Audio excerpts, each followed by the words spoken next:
bakar sampah. Tadi ojak bakar sampah di sini.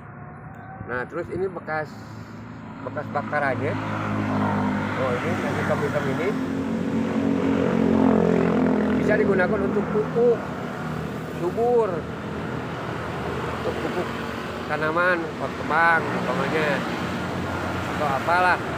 Jadi pupuk nih. Jadi bekas pembakaran abunya ini bisa bagus untuk pupuk,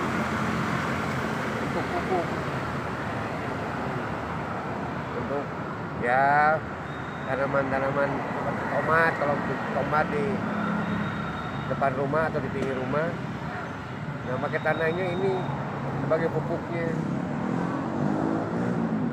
bagus sih, jadi pupuk. Nah, ini dari bekas abu ini, abu penggas bakar sampah itu. Jadi ngandung, jadi ini jadi pupuk. Kalau baju juga dimanfaatin gitu untuk pupuk pohon singkong, tanaman kembang. Ini bagus sih, jadi pupuk.